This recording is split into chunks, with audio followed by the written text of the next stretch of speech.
새벽 2시에 깨어났나. 딱히 고민이 있어서 그런 건 아니다. 새벽 5시에 일어났나. 새벽 6. 아우, 이 인간이 잠도 못 자게 화장실을 들락거려. 남성 활력과 전립선 건강. 하루 한 알로도 충분합니다. 소팔메토, 옥타코사놀, 아연, 비타민 A, D, E까지 하루 영양 기준치 100%를 꽉 채운 메가셀 남자의 활력. 지금 바로 인터넷 검색창에 메가셀 남자의 활력을 검색해보세요. 한글도 남보다 빨리 깨치고 참 똑똑했는데 갈수록 실력이 뒤처지는 것 같아 걱정이에요. 혹시 초등학교 교과서 본 적 있어요? 어려운 어휘가 너무 많아요. 학교에서는 어휘 개념을 하나하나 설명해줄 시간이 정말 부족하잖아요. 그럼 어떡하죠? 내 아이의 어휘만큼은 내가 책임져야죠. 어휘 공부의 정성. 초등어휘 3천, 초등어휘 5천. 검색창에 초등어휘 3천을 쳐보세요. 김치는 맛있어야 한다. 아주 화끈하게 100% 국내산으로 16년 전통으로 햇섭 인증으로 화끈하게 맛있다. 화끈하게 통한다. 화통김치. 배추김치, 알짜김치, 총각김치, 깻잎김치, 깍두기도 화통. 검색창에 화통김치. 아우 맛있어. 사장님 부르셨습니까? 최 부장. 아까 영어 실력 제법이던데 다시 왔어? 과찬이십니다. 아니야. 근데 자네도 서초동 비밀과에 받았다면서? 아니 그걸 어떻게... 정말 소문대로 한 번만 만나도 말문이 확 트이나? 역시 듣던 대로입니다. 10분 만에 터졌습니다. 김변의 박이사의 자네까지 나도 소개해주게. 당장. 16년간 은밀하게 진행됐던 서초동 비밀과에 이제 당신 차례입니다.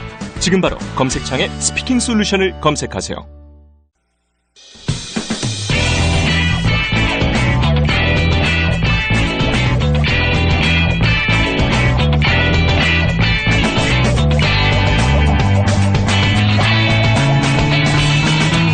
김어준의 뉴스공장.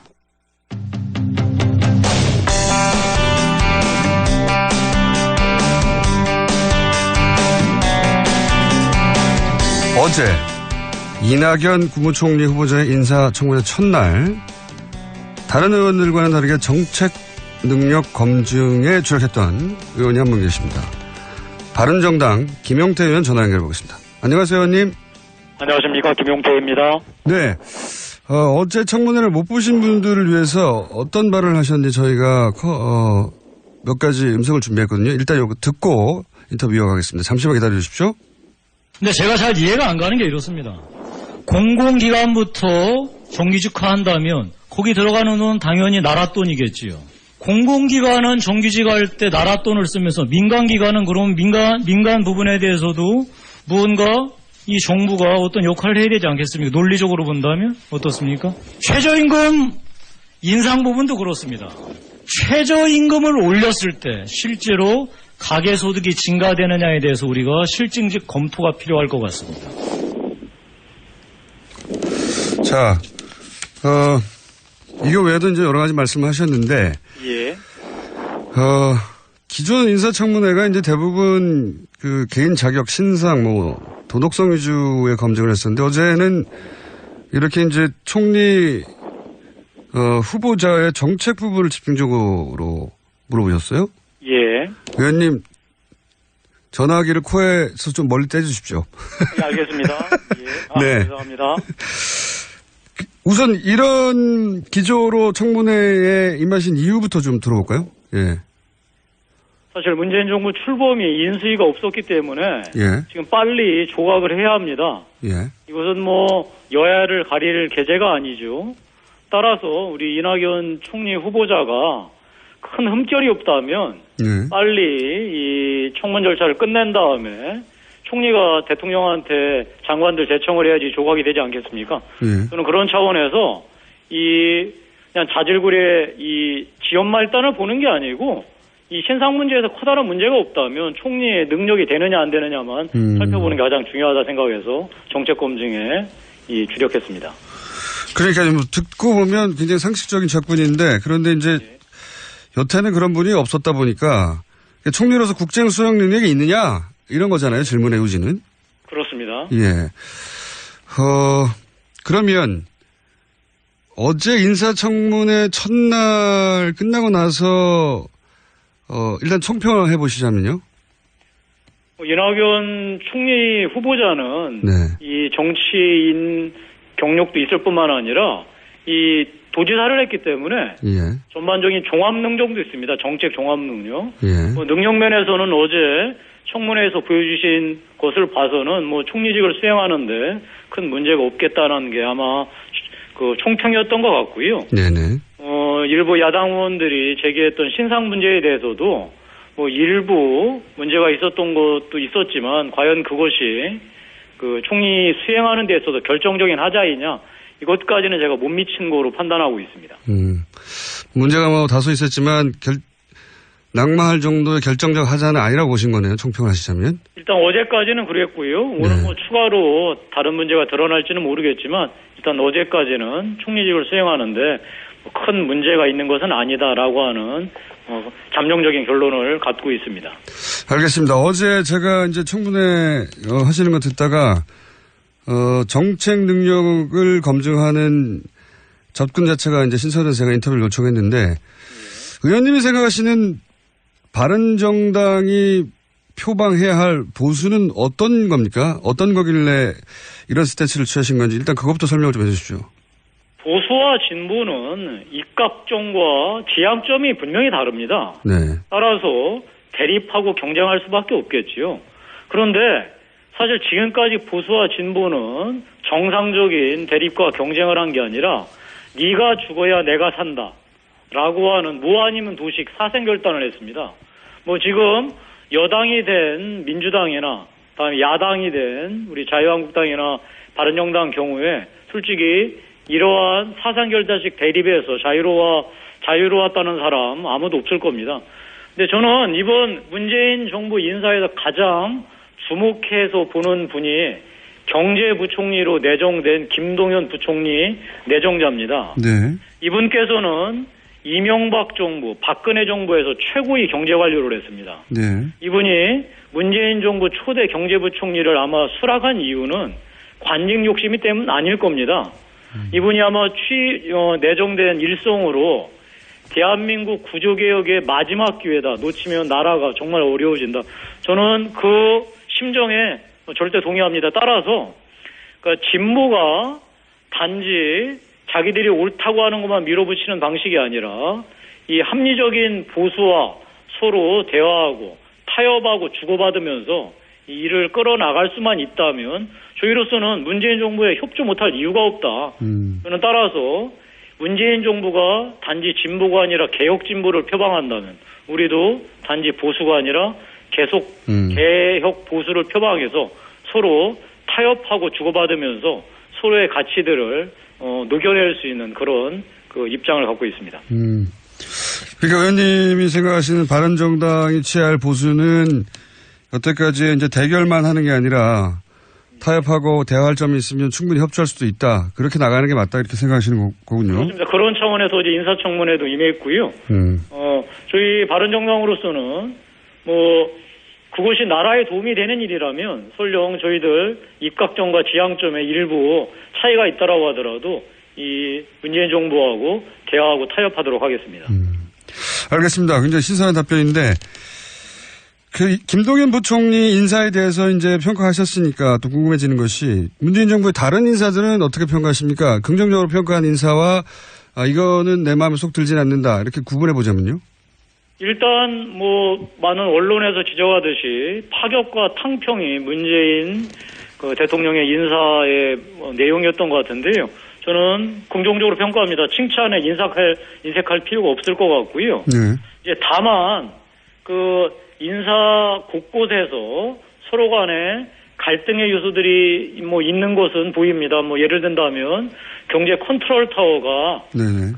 청와대 정책실장 공정거래위원장하고 금방 말씀드렸던 김동연 경제부총리 내정자하고는 평소 때 보였던 모습들이 상반되는 것들도 있었거든요. 그렇죠. 색깔이 과연 다르죠. 이런 네. 것들을 잘 조화시켜낼 수 있을 것이냐는 이제 그야말로 문재인 정부의 능력과 실력 아니겠습니까? 네네, 그렇습니다. 저는 그런 면에서 또 문재인 정부 초기에 보이는 인사 모습은 여러 가지 비판적인 목소리도 있겠지만 저로서는 긍정적으로 평가하고 싶습니다.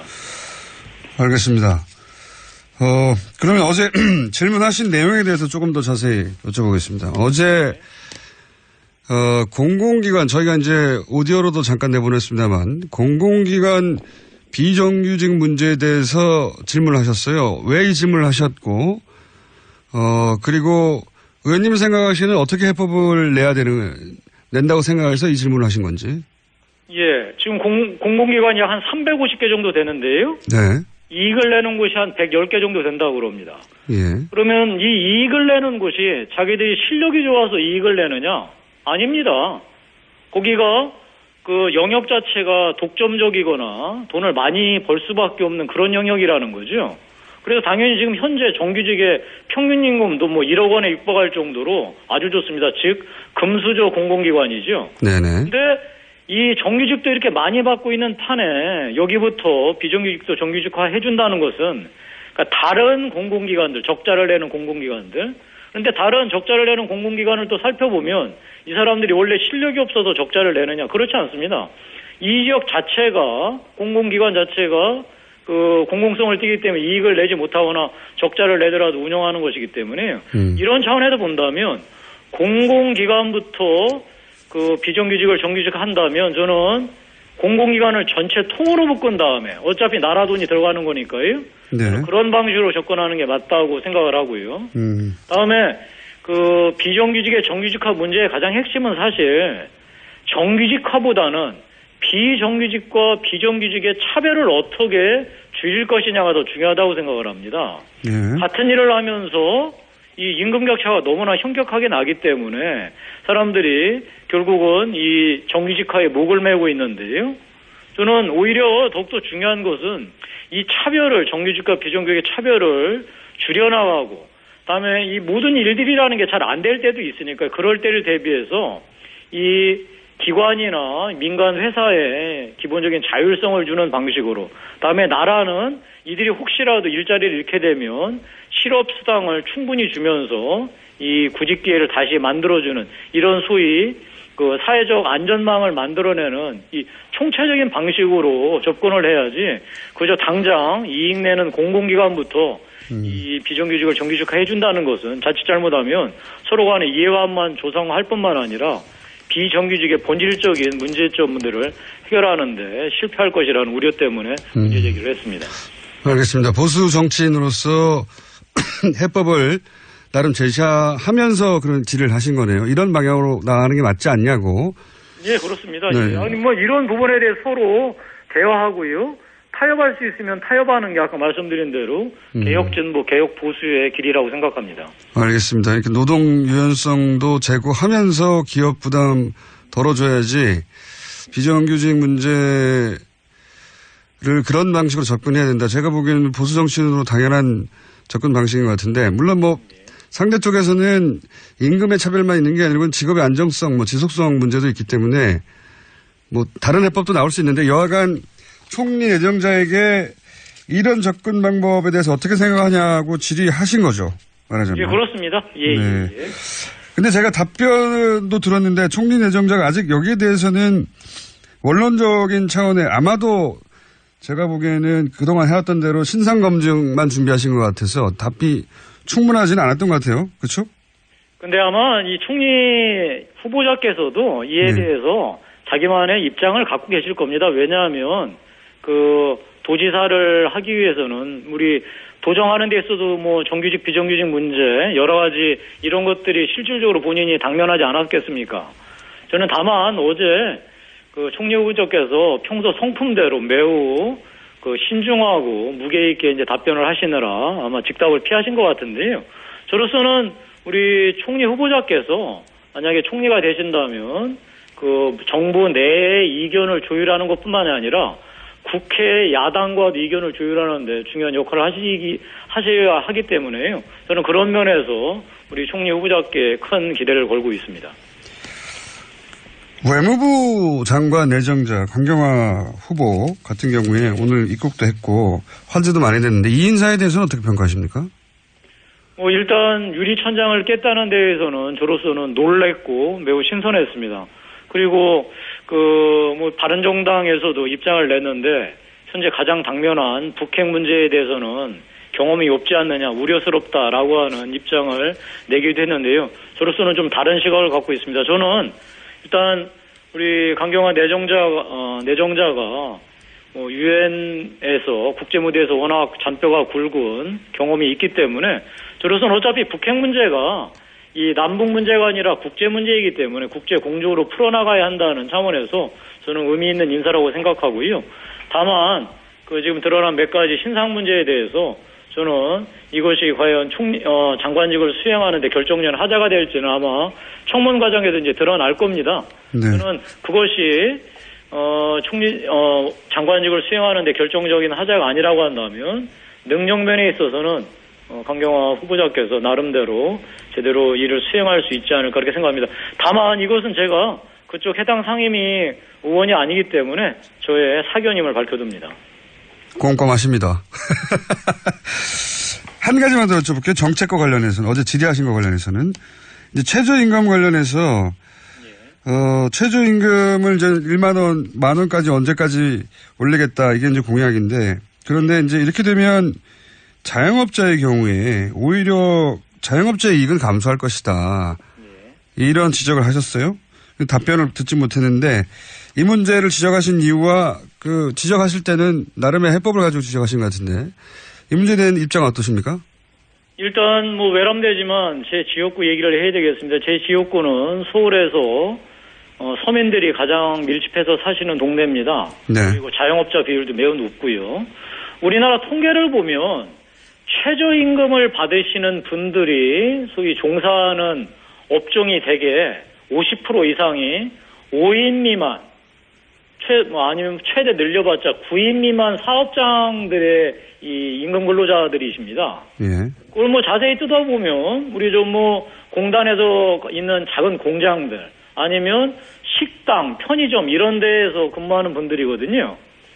근데 여기 있는 분들의 소위 얘기해서 사업주라고 하는 것은 자영업자 아니면 그야말로 영세 중소기업 사장님들이죠. 예. 이런 분들이 지금 이제 최저임금을 되게 주고 있는데 그 밑에 이제 근로자들에게 네네. 최저임금을 올리면 당장 그러니까 자영업자들은 현재 장사도 안 돼서 죽겠다고 그러는데 아마 경영상에 커다란 어려움에 처하게 될 것이고 다음에 이 공장들이 있지 않습니까? 이런 분들은 되게 이제 외국인 근로자들이 많이 근무하고 있지 않습니까? 이제 이런 분들은 당연히 우리나라가 지금 외국인 근로자라도 최저임금 차별하지 않으니까요. 임금이 올라갈 겁니다. 제가 드리고 싶은 말씀은 최저임금을 올려야 한다는 당위성에 대해서는 제가 인정하지만 이것이 실제로 겨냥하고 있는 것, 이런 최저임금을 받는 분들의 소위 능력을 키워가지고 내수를 진작하겠다라고 하는 우리 소득주도 성장 방향이 의도가 과연 제대로 적중할 것이냐. 저는 이제 이런 부분들은 우리가 의지는 선할 수 있으나 실제로 결과가 어떻게 나올지에 대해서는 면밀하게 검토해야 된다. 제가 이런 말씀을 드린 거고요. 저는 하여튼 새로운 정부에서 지금 어제 우리 국민들께서는 생소하실지 모르지만 문재인 정부의 가장 중요한 정책 기조가 소득 주도 성장론을 지금 앞세우고 있는데요. 그렇죠. 예. 저는 제가 아는 바 이 지금 경제 이론이 아직 검증되지 않은 세계적으로 이론이기 때문에 저는 지금 우리 경제 상황이 어려워서 여러 다양한 시도를 해볼 필요는 있다라는 점 인정하지만 여야 간에 다음에 전문가들 간에 치열한 논쟁을 통해서 실증된 검증된 이런 정책들을 수행해 나가길 바라고 이에 대해서 적극 토론할 용의가 있습니다. 알겠습니다. 충분히 새겨들을 만한 내용인 것 같고요. 경제 주체가 워낙 여러 겹이기 때문에 각자 경제 주체 입장에서 보면 모두 다 만족할 만한 정치가 있을 수가 없기 때문에 각 경제 주체를 충분히 동의합니다. 그 점에 대해서도. 각 경제 주체를 다 대변하는 목소리가 필요하죠. 그 목소리 중에 한 목소리를 대변하신 것 같고. 자, 오늘도 토론회 있는데 청문회 있는데 오늘은 어떤 부분을 주로 검증하실 생각이십니까? 이제 어제 제가 미처 묻지 못했던 부분들을 마저 물을 거고요. 그다음에 오늘 도지사 하시면서 도정을 제대로 수행했는지에 대해서 증언하러 나오실 분들이 몇 분 나오십니다. 예. 저는 이 도지사를 하시면서 좀 어떤 성과를 내셨는지, 어떤 한계를 드러내셨는지도 제가 살펴봐야지 국민들께서 이분께서 총리로서 자질이 있나 없나를 보실 수 있지 않겠습니까? 그렇죠. 이런 부분들도 오늘도 계속해서 집중해서 물어볼 생각입니다. 알겠습니다. 저도 주목해서 보겠고요. 예. 이제 청문회 관련해서는 제가 대충 질문을 드렸고 무슨 뜻으로 하신 건지 이해했는데, 예. 바른정당 사항도 한두 가지는 여쭤봐야 될 것 같습니다. 예. 당대표 나가신다고 제가 언론을 통해서는 접했는데 사실인가요? 아직 결정되지 않았습니다. 다만 저희가 당대표 경선 일정이 이제 정해졌기 때문에 곧 아마 세부 내용들이 나오면 여러분들이 이제 출마 의지를 표명하실 텐데요. 일단 우리 바른정당으로서는 지난 대선 기간에 기사 회생해서 자립에 토대는 세웠다. 이것을 어떻게 키워나갈 것이냐. 이게 이제 관건일 텐데 저로서는 그런 일을 제가 감당할 수 있을지 지금 생각 중이고, 다만 우리 이 바른정당 주체들이 이 스스로 결의하고 대회에 천명한 내용이 우리는 어떤 일이 있더라도 제발로 서야 된다라고 하는 자강 자립의 뜻을 세웠기 때문에 이에 부합하는 인물이 뽑히길 바랍니다. 저도 제 스스로 그런 일을 감당할 수 있을지 지금 잘 결정해서 말씀드리도록 하겠습니다. 의원님 인터뷰를 하다 보니 지난번에도 한번 느낀 건데 쭉 얘기하시다가 다만이라는 단어를 굉장히 잘 사용하십니다. 다만 김영태 선생님이라고 제가. 예. 탈당하신 분들하고 오히려 가깝지 않으십니까? 옛날 우리 새누리당 있을 때 예. 이번에 우리 탈당했던 바른정당을 만드는데 참여했던 33명 예. 다들 가까웠습니다. 되게 다 이제 비박 아니면 정말 반박에 가까웠던 분들이죠. 예. 근데 사실 이번에 이제 자유한국당 들어간 13분들 저 개인적으로야 참 여러 가지 만감이 교차합니다. 다만 제가 그분들 들어간 분들에 대해서 제가 이런저런 얘기를 하는 것은 제가 인간적인 면에서 맞지 않다고 생각하고, 저로서는 오로지 이제 바른정당이 제 발로 설 수 있는데 제 역할을 하는데 모든 것을 맞춰서 행동해 나가도록 하겠습니다. 제가 그 질문을 드린 이유는 뭐냐면 오히려 탈당하신 분들이 더 가까운 분들도 많이 있는 걸로 아는데 왜 탈당을 안 하신 거냐고 제가 여쭤본 겁니다. 아니 저로서는 새누리당을 제가 가장 먼저 남경필 지사하고 그렇죠. 탈당하지 않았습니까? 제일 먼저 탈당하셨죠. 이 새누리당의 가장 큰 문제는 이 정당 민주주의를 말살하고 대한민국의 헌법 가치를 훼손한 대통령을 두둔해서 정당의 존립 자체를 허물어뜨렸다는 거. 그래서 제가 그거를 그렇게 고치자고 얘기를 했는데 고치지 않아 제가 가장 먼저 나오지 않았습니까? 그것이 전혀 원인이 해소되지 않았는데 제가 그쪽으로 돌아갈 수는 없는 노릇이죠. 저는 어떤 경우에도 지금 바른정당의 창당 취지는 여전히 유효하고 우리 바른정당 구성원들이 스스로 천명한 자강 자립의 길에 저도 최선을 다할 생각입니다. 알겠습니다. 청문회 중에 제가 인터뷰에서 정치적 이야기는 좀 줄였습니다. 정책 이야기를 하고 청문회 이야기만 했는데 요 끝난 다음에 저희 스튜디오에 나와서 인터뷰를 하시죠. 정치적 이야기도. 알겠습니다. 예. 정치적 이야기도 할 게 많아요. 평소 때 이 뉴스공장은 즐겨 듣고 있습니다. 알겠습니다. 감사합니다. 오늘 말씀 감사합니다. 예, 고맙습니다. 지금까지 이낙연 국무총리 후보자 인사청문회 청문위원으로 활동하고 있는 바른정당의 의원 다만 김영태 선생이었습니다. 또 떨어졌어. 너 또 입사시험 봤어? 아니, 차량용 핸드폰 거치대 말이야. 여러 개 사봤는데 실패의 연속이야. 떨어지고 시야 가리고 운전석에서도 멀고 뭐 좋은 거 없을까? 싼 것만 찾으니까 그렇지. 제대로 된 거 하나 사서 편리하게 쓰는 게 더 낫지. 그런 게 있어? 그럼 있지. 1, 2, 3 할 때 2. 힘 세다 할 때 힘. 2, 힘. 투 힘? 2배로 힘이 세다는 건가? 네이버 검색창에 2힘을 검색해보세요. 제가 생각하는 이상적인 사회는 모두가 먹는 것, 입는 것 이런 걱정 좀 안 하고 더럽고 안 입고 온 꼬라지 좀 안 보고 그래서 하루하루가 좀 신명나게 이어지는 그런 세상이라고 생각을 합니다. 사람 사는 세상을 위해 정치를 시작한 노무현. 그는 우리 곁에 없지만 그의 꿈은 영원합니다. 노무현 재단은 사람 사는 세상을 위하여 노무현의 가치와 철학을 전합니다.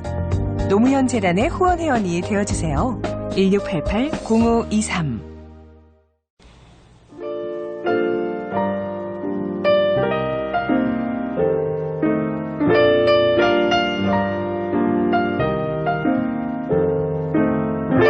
자, 불친절한 AS. 김성태 의원이 다녀갔었는데도 불구하고 지난주에 절반밖에 문자가 안 왔습니다. 더군다나 그 절반 중에는 김성태 의원에 대한 응원도 지난주는 딱 한 문자였는데 의원실에서 보낸 걸로 추정되는. 이번에는 응원도 좀 있네요. 네. 물론 여전히 김성태 의원을 더 매질해 주세요. 고기로 때려 주세요. 이런 문자들이 많긴 합니다. 많긴 한데 문자는 좀 줄었습니다. 그 외에 어제 이제 양지열 변호사가 고기를 쏘고 그걸 뭐 사진을 올렸나 봐요. 거기도 댓글이 많다고 하네요. 라고 하며 문자가 많이 왔는데 저한테 수많은 댓글이 공장장 너무 살쪘다. 봐야 받아. 해리포터에 나오는 해그리드. 이런 댓글 중에 빛나는 댓글 하나가 있습니다. 총수가 너무 야외인 듯 하니 고기를 많이 드세요. 예. 저를 뭐 하마나 코끼리 수준으로 생각하시는 것 같은데 어쨌든 제가 이 방송을 하고 나서 사실 무려 10kg가 쪘습니다. 왜냐하면 새벽에 일어나죠. 새벽에 일어나면 뭘 먹죠? 방송 끝나자마자 고기를 먹습니다. 점심을 먹죠? 저녁을 먹죠? 그리고 자기 전에 또 먹죠. 깨어있는 시간이 기니까 너무 많이 먹어가지고 거의 10kg를 쪄서 제가 6월 1일부로 다이어트라기보다는 하여튼 살을 좀 조절해볼까. 제가 살이 빠지면 놀랍거든요. 또 매력이 빵 터져가지고 큰일 났네요. 그리고 이제 김진애 박사님에 대한 문자도 많이 옵니다. 요즘 김진애 박사님 팬이 오늘 굉장히 사심을 담아서 이런 문자를 보냈어요. 나는 김어준 자네보다 김진애 여사를 더욱 존경하고 사랑하네. 이렇게 썼어요. 진짜 사랑하네. 40대 TV에 김진애 여사님이 나올 때는 근엄하셨지. 그런데 김어준 자네와 대화할 때는 어찌나 재치 발랄하고 깜찍하신지 데이트 한번 신청하려고 연구 중이라네. 연구 많이 하시고요.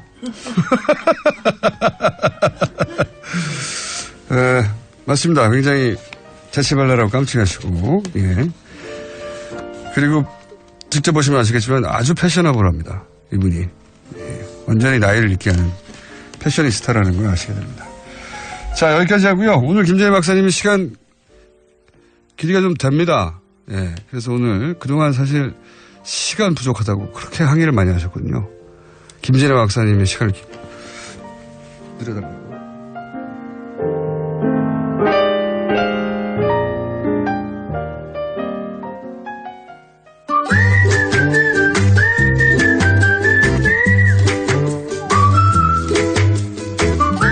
자, 도시원 축가 김재희 박사님 나오셨습니다. 안녕하십니까? 네, 안녕하세요. 저희가 이제 대선 기간, 탄핵 기간 이럴 때 시간 쪼개서 하다 보니까 항상 쫓겼어요. 항상 쫓겼지만 한 번도 안 잘렸어요. 그렇습니다. 그것도 기록입니다. 그리고 제가 평소에 항상 제가 디펜스를 하는 게 여기 뉴스공장에서 저한테 다만 10분, 12분만 주는 것만 하더라도 감제 독재하는 거다. 정말 고마운 일이다. 제가 그렇게 항상 하고 있어요. 수 없는 이슈, 탄핵 국면에도, 대선 국면에도 항상 이어진 코너. 짧더라도. 글쎄 말이죠. 예. 그러니까 그것도 굉장한 거예요. 네, 자. 그리고 그 다음엔 또 한 가지 제가 고마워해야 될 거는 오늘 좀 시간도 길다 그러니까 제가 이제 여기 고마운 거는요. 네. 제가 사실은 이제 도시와 뭐 주택 건축에 관련된 책도 많이 쓰고 방송도 여기저기 많이 나갔지만 이렇게까지 반응을 받아보는 건 처음이에요. 저도 뭐 그걸 어느 만큼 예상을 하고 나오긴 했지만 예상을 하고 여기 나가야 책 좀 팔릴 거야. 아니 책 팔러 나온 건 아니에요. 그렇게 했기 그래 왜냐하면 이런 거거든요. 솔직히 자세한 내용 같은 건 그 다음에 더 원하시면 가서 보시면 됩니다. 근데 이제 평소에 관심을 갖게끔 만드는 게 굉장히 중요한데 저는 항상 그 작전이 김어준 공장장님이 관심을 조금이라도 가져주면 훨씬 더 많은 독자층이 생길 것이다. 뭐 이런 생각으로 했는데 성공하고 있는 것 같아요. 그래요? 네. 저한테 묻어가시면 됩니다. 야, 이거는 아니야. 아니, 뭐, 저를 살짝 이용하시면 돼요. 이용도 하고 악용도 하고 활용도 밟고 하고. 가거나. 밟고 가거나. 저보고 조금 더 구박을 하라는 얘기들은 많이 받고 있는데. 구박도 좋아하고 저는. 네. 뭐든지 좋아합니다. 뭐든 좋아. 놀리는 것도 좋아하고. 네. 칭찬도 좋아하고, 구박도 좋아하고. 칭찬은 근데 한 번 이상은 견디지 못합니다. 제가 40대 아까 그 멘트 중에 제가 40대 근엄하고 지금은 재치발랄 깜찍하다고 얘기하시는데 저 지금도 어제 딴 데 가면 또 근엄하게 합니다. 그렇죠. 그게 근엄하게 하고 저기 하는데 모든 사람은 다 여러 가지 면이 있는데 제가 이제 김어준 공장장님 앞에서는 재치발랄 깜찍 모드로 가는 거로 그렇게 하고 있는 거고요. 네, 근엄하게 해봐야 통하지가 않거든요. 통하지가 않아요. 그런 분들을 보면 저 다 무너뜨리고 싶어요. 그래서 말이죠. 무너뜨리고 싶어. 네. 그래서 그런 적이고요. 오늘 사실 주제를 지난 주일에 대통령 기록관 기록물 대통령 기록관 가지고 얘기했는데 세동씨 저는 사실은 저희가 이제 마무리를 한 3, 4분만 더 있으면 할 수 있었을 텐데 못 했는데 그게 더 나았어요. 저는 그렇게 많이 관심이 있으실 줄 몰랐어요. 솔직히. 기록관이 어디 있는지. 기록관 어디 있고 기록물에 대한 게 어떻고 그리고 유네스코의 우리 조선 왕조실록이 세계 문화유산 기록물로 돼 있는 건지도 모르시고 그래서 너무너무 자랑스럽더라. 그리고 우리 선조들이 그렇게 자랑스럽더라. 그런 멘트가 굉장히 많이 왔고요. 사실 일제 강점기 동안 이 조선인들이 기록을 안 하고 말이지. 그래서 말이죠. 이런 인식이 완전히 무지렁이에 무식하고 막 이런 식으로 막 쭉 하다가 우리가 그렇게 선진화된 기록 문화를 가지고 있었다. 그렇게 배웠어요. 그래서 말이죠. 저희 아버지 때 저는 저희 아버지 때로부터 그런 얘기 들었거든요. 근데 그 세대들은 그렇게 교육을 받았던 거죠. 그래서 말이죠. 근데 실제로는 아니었다는 거죠. 전혀. 실제로 아니었을 뿐만이 아니라 저는 그 전부터도 지금 이제 우리 세계 문화 기록 유산 1호가 뭔지는 아시겠죠. 당연히 그거는 딱 상황하시더라도. 모르겠는데요. 훈민정음이시요. 훈민정음. 그건 당연히 훈민정음이죠. 근데 그게 1995년인가 85년인가 이렇게 지정이 됐는데 그 훈민정음 하나만 만든 것만 하더라도 저희는 뭐 그냥 맞습니다. 세계 곳곳에 저기 할 수 있고요. 그다음에 이제 조선왕조실록은 이래서 재밌는 거죠. 그걸 이제 꼬박꼬박 고려 때부터 시작한 건데 꼬박꼬박 그걸 이제 다 했는데 그거를 쓰는 사람은 사관이라고 지정을 해놓잖아요. 근데 진짜 어떤 기록이 있는지는 왕은 못 보게 했다는 거 아니겠어요? 왕을 못 보게 했다는 거. 그러니까 물론 이제 중간중간에 이제 그런 일들이 좀 터지긴 터졌습니다만은 그래도 그런 기록이 그대로 남아있는다는 것 자체가 엄청난 거죠. 더군다나 여러 군데. 네. 백업 드라이브가 그래서 제가 지난번에 했던 거를 이제 좀 정리를 하고 뭐 그동안 못했던 얘기 조금 더 해드리면 이렇게만 그러니까 대통령 기록물뿐만이 아니라 이제 조선 시대에는 사고라는 걸 만들어서 처음에 이제 근데 정말 지적이 오시는데요. 4사고가 아니라 5사고입니다. 막 이러고 저한테 오는 거고 규장각이 아니라 춘추관입니다. 그건 맞아요. 제가 그때 한 번 말을 실수를 해서 규장각이라고 그랬는데 춘추관 4개 춘추관입니다. 그래서 4개가 있고 처음에는 4개를 시작했어요. 그래서 춘추관 그다음에 이제 예조에 속해 있는 춘추관 그다음에 전주에 있는 거 그 불타지 않은 거 그다음에 송주 그다음에 충주 그래서 저희가 지난번에 굉장히 재미나게 생각을 했던 게 이게 왜 다 한양 이남에 있었을까. 근데 이게 임진왜란 때 불이 타가지고 전주 거만 남아 있었어요. 전주에서는 그걸 다 피해가지고서 묘양산에 갖다 놨다가 겨우 피했는데 다시 그거를 5지를 만들었습니다. 그래가지고 그런 이후에. 그리고 이번에는 다 산속으로 갖다가 좀 숨겼어요. 그래서 춘추관도 있었지만 강화에 처음엔 만이산에 있다가 나중에 정족산으로 가고 태백산에 갖다 놓고 산에다가. 오대산에 갖다 놓고 그러니까 이거는 꼭 보존해야 된다고 생각한 거네요. 그러니까 이거는 이제 정말 제대로 보존하겠다 해가지고 그러니까 왕이 자기 시대의 기록을 남기는 걸 왕도 볼 수 없지만 이건 꼭 보존해야 된다고 하는. 보존해야 된다. 근데 이제 이러다가 일제강점기가 되니까 이게 다 무너졌던 거지. 근데 두 가지가 정말 흥미로운 게 일본에서도 가져갔어요. 그거를. 기록을. 제가 지난번에 얘기 드린 거는 6.25 전쟁 당시에 북한에서 가져갔다고 얘기했잖아요. 그렇죠. 북한에서 가져간 거는 정족 산성에 있던 걸 가져갔습니다. 북한은 자기들이 정통성이 있다고 주장하니까요. 예. 그러니까 정통성이 있다고 주장하니까 이제 그거를 가져가서 지금은 잘 아시는 어디 있죠? 지난번에 같이 드렸습니다. 세종시요? 아니요. 지금은 북한에 어디 있냐고. 잊어버렸어요. 김일성 국립대학에 당연히 있죠. 왜냐하면 이거는 다 지금 왜 당연입니까? 아니 왜냐하면 아니. 그러니까 김일성 국립대 그러니까 다 이거 보면은요. 예. 또 저기 오대산에 있던 거 일제강점기 때 일본이 가져갔거든요. 그것도 동경국립대학에 갖다 놨어요. 국립대학에. 동경국립대학에 갖다 놨다가 그거는 화재가 나가지고 싹 없어져 버렸습니다. 거기도. 근데 북한에 가져간 거는 김일성 대학에 갖다 놓고 잘 보관을 하고 제가 그때 우리말로 번역이 돼서 나와 있습니다. 어허. 근데 그거 이제 비교하는 거는 우리가 아직은 못 하고 있는데 그래서 그리고 우리 거는 또 이제 규장각에 일부 가 있고 네. 그렇게 돼 있습니다. 순추관이 아니라 규장각이 이번에는. 지금은 이제 규장각 보관하는 것은 규장각에 가 있군요. 규장각에 가 있고 또 일부는 부산에 있는 기록관에 가 있고 막 그래요. 그래서 이거 굉장히 이게 중요한 거고요. 굉장히 선진적이었어요. 그리고 이게 다시 이제 현대로 와서는 사실은 이제 국가 기록물에 관련된 제가 이거는 지난번에 청와대에서 하도 제대로 기록 문화가 문재인 정부로 넘어오질 않아서 그 문제 때문에 10페이지 넘어왔대잖아요. 10페이지. 글쎄 말이죠. 어느 호텔 예약한 거 뭐 이런 거, 어느 회의장 예약하고 그런 거. 그런데 이제 지금은 우리도 공공기록물에 관련된 법률로 돼 있습니다. 네. 그래서 그 안에 대통령 기록물도 들어가게 된 거죠. 네. 노무현 정부 시절에 대통령 기록물에 관련되고 대통령 기록관에 관련된 걸 하나 만들었습니다. 노무현 대통령이 워낙 시스템주의자였기 때문에. 시스템주의자에다가. 네. 저도 한번 독대라는 거를 해봤거든요. 네. 한번 독대라는 거 해봤는데 그 옆에 또 딱 누군지 모르겠는데 그때 김경수 의원 아니셨는가 싶은데 마지막 비서관 옆에서 뭘 쓰고 있는데 제가 불안해서 무슨 얘기를 못하겠더라고요. 아니 그 청와대에 했었던 모든 발언과 대화 내용을 다 기록하라고 해서. 글쎄 말이죠. 예. 그러니까 그게 진짜거든요. 예전에 조선왕조실록에서 했던 게 바로 그걸 한 겁니다. 사초를 그렇게 기록했다. 그렇게 기록을 한 겁니다. 그래서 왜냐하면 자연인이 아니라 대통령으로 행위한다고 생각하니 모든 행위를 기록하라고 한 거죠. 예. 그래서 지금도 4군데가 있습니다. 대전에 정부청사 안에 본관이 있고요. 국가기록원이 있고 예. 그다음에 세종시에는 대통령 기록관을 만들어서 2015년에 완공을 했어요. 그 상당히 이제 가볼 만한 데고 그리고 부산에 있고 그다음에 이제 서울에 한 군데가 있고 그래서 지금 4군데가 있습니다.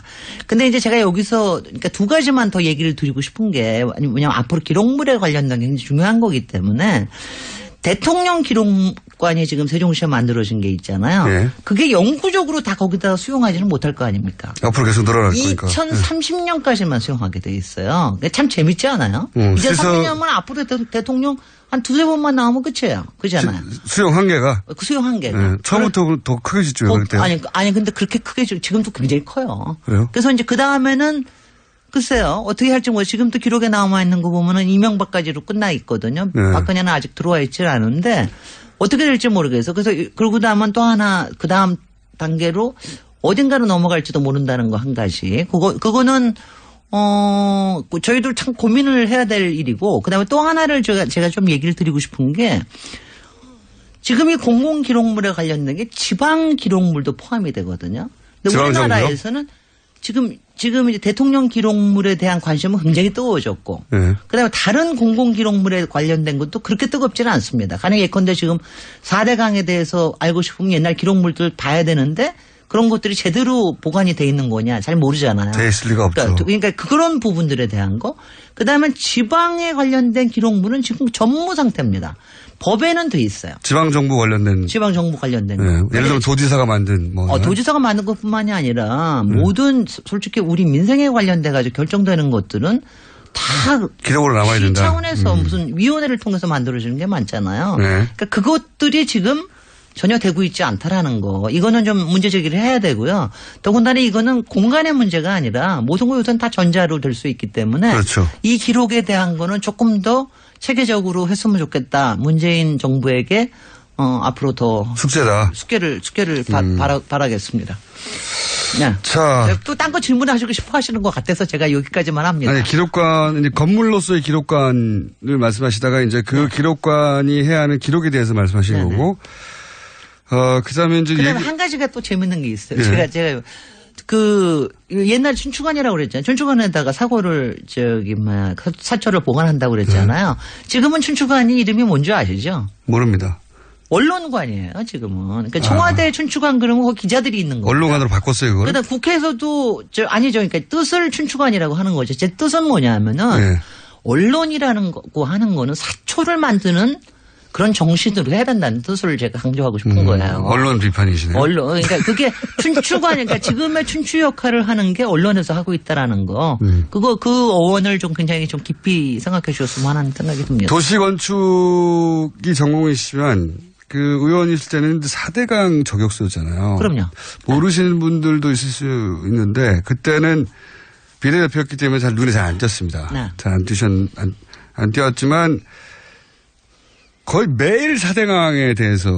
첫 1년은 정말. 매일매일 4대강에 대해서. 제가 바로 그 춘추관에 가서 매일 브리핑 보도 들고. 그러니까요. 저는 기억합니다. 원조 저격수 4대강. 거의 그랬죠. 근데 최근에 이제 감사 3번이나 했다 이런 얘기 나오잖아요. 네. 그거 보시면서. 제가 내가 활동할 시간이 돌아오고 있다 이렇게 생각하십니까? 아니, 그건 아니고요. 지금 이제 이번에 문재인 대통령이 저거 하신 거는 굉장히 저는 잘하신 거라고 봐요. 왜냐하면 일단 구분을 2개를 딱 했습니다. 하나는 정책에 대한 감사를 해서 이 정책이 왜 이렇게 이루어질 수밖에 없었느냐. 정책 결정 과정을 보겠다. 결정 과정을 이건 한 번도 여태까지 다뤄진 적이 없었거든요. 근데 이거를 여태까지는 청문회식으로 하겠다는 식으로 많이 했는데 아시다시피 국회 청문회나 아니면 무슨 별도의 특위를 만들어 가지고 하면 그 안에서 오히려 정치적인 공방만 되는 경우가 많거든요. 그렇죠. 그래서 오히려 감사원에서 제대로 감사를 하는 게 좋을 수가 있습니다. 그래서 특히 스타트는 그거로 돼야 된다고 보고요. 다만 감사원의 감사는 제가 사실은 그 양건 감사원장 그때 청문회 할 때 제가 이제 감사위원을 참여를 하면서 그때 그 전 자료를 감사원에 제일 처음으로 했던 4대강 감사 자료를 보려고 노력을 했어요. 근데 문제가 뭐냐면은 전혀 외부에 안 보여줍니다. 열람만 되고 있고 쓰지도 못하게 해요. 그리고 거기서 감사원의 문제는 뭐냐면은 독립적이라고 얘기하기 때문에 모든 중간 자료들을 다 안에다 놓고 자기네들이 결정하는 것만 바깥에 보여줍니다. 그러니까 이게 사실 감사원의 감사에 대한 검증 자체도 사실은 조금 문제가 있을 수가 있다는 감사 결과를 감사할 자가 없다. 없는 거죠. 그러니까 그리고 특히 그 첫 번째 감사 같은 경우에는 감사가 누구였느냐 기억하시죠? 은진수라고. 예. 네네. 이명박의 측근이라고 하는 은진수라는 사람이 감사관 역할을 했거든요. 그러니까 거기서 문제가 없다고 그랬을 뿐만이 아니라. 첫 번째는 아무 문제가 없다고 그랬죠. 그래서. 그 뿐이 아니라 1년 동안을 엉덩이 밑에 깔고 있었어요. 그런 정도로 감사관에 저기가 굉장히 권한이 세거든요. 그러니까 그거에 대한 거를 어느 만큼은 좀 고민을 해야 된다. 그렇지만 하여튼 정책 감사를 별도로 하는 거는 굉장히 잘한 일이다. 그리고 또 하나가 4대강의 그럼 지금의 문제와 미래를 어떻게 풀어가야 되느냐. 이거는 모니터링부터 출발해가지고 대안을 만들고 하는 거는 민관 합동 조사단을 만들어가지고 한다. 이거는 확실하게 대통령이 결정해 준 게 제일 좋습니다. 그다음에 여기다 하나를 더 추가를 한 게 수자원 부분을 국토부에서 떼가지고 이제 환경부에 넣는데 이거는요 거의 50년 동안 얘기하던 과제거든요. 근데 이거는 대통령이 처음에 딱 저는 결정을 어디로 해서 좋다 나쁘를 떠나서 대통령이 딱 결정해 주신 게 이게 좋습니다. 다만 이거 옮기는 과정에서 자료 이상한 짓 하시면 안 됩니다. 이거 뭐냐면 그거 옮기고 이관하고 막 이러면서 부처에서 자료 이관할 때 이관하고 뭐 저기 할 때 있고 그러니까 그 부분이 특히 이제 아직은 저기 왜 얼마 전에 감사원이 좀 뜨뜻미지근하다고 막 그랬잖아요. 감사 자기네들이 직접 할 수가 없다. 이건 뭐 감사의 독립성을 훼손하는 일이고 어쩌고 했는데 또 하루 만에 또 바뀌어서 이제 할 수 있다 뭐 그랬는데 누군가 그랬겠죠. 누군가 그랬고 그 다음 날은 누군가 그랬고 근데 이제 그렇게 한다 하더라도 할 수는 있는 게 이제 총리가 인준이 되고 나면 총리가 요청해도 되고요. 그렇죠. 그다음에 이제 국토부나 환경부가 또 공익감사 신청을 할 수도 있습니다. 그리고 제가 알고 있기에 오늘쯤에 그 환경회의라고 있어요. 한 40여 개 단체, 환경단체가 모여서 했는데 여기서 공익감사 신청을 감사원에다 할 겁니다. 그래서 뭐 이런 등등의 저기가 있어서. 뭐 이 4대강 얘기 나오니까 바로 이명박 전 대통령 측에서는 이거 뭐 정치적인 것이고 결국은 뭐 감옥 보내자는 얘기 아니냐 이런 식으로 반응하는데. 그거는 그 다음에 생각하시죠. 그런데. 뭐 너무 처음부터 걱정하시지 마시죠. 아니, 뭐 자기가 잘못한 게 없으면 그런 걱정할 필요가 없죠. 걱정하실 필요가 없죠. 근데 이 4대강 문제나 자원외교나 이런 여론조사 해보면요. 이거는 제대로 감사를 해야 된다는 여론이 80%에 육박해요. 네네. 누구? 당연합니다. 그리고 당연한 거고요. 저도 지난번에 4대강 가지고 얘기했지만 이게 이상한 게 어떻게 이런 큰 사업이 그 짧은 기간에 그렇게 될 수가 있었던가. 이건 다 이상한 거거든요. 그 다음에 이걸 하기 위해서 국회에서 통과된 거는 하나도 없다. 그러니까요. 그걸 어떻게 했느냐 도대체. 어떻게 숫자공사의 목을 비틀었느냐. 네. 어떻게 국가재정법의 시행령만 고쳐가지고 모든 영향평가를 싹 없애버렸느냐. 이런 것들은 정책 결정 과정에 대한 감사를, 왜냐하면 이게요. 앞으로의 국정 기능을 어떻게 쓸 것이냐에 대한 것도 굉장히 중요한 거거든요. 그러니까 4대강 같은 희한한 국가적 그 사업이 이런 식으로는 다시는 못 되게 만들어야 되는 그렇습니다. 거죠. 바로 그렇습니다. 그러니까 지금은 굉장히 의지가 강한 대통령이 오셨다 하더라도 국가의 견제 기능 자체가 그렇게 하지 않게끔 만들 수 있는 그게 있어야 된다는 거죠. 그렇죠. 이명박 전 대통령 때 이런 일을 할 때 국가적으로 견제할 시스템이 없었거든요. 네.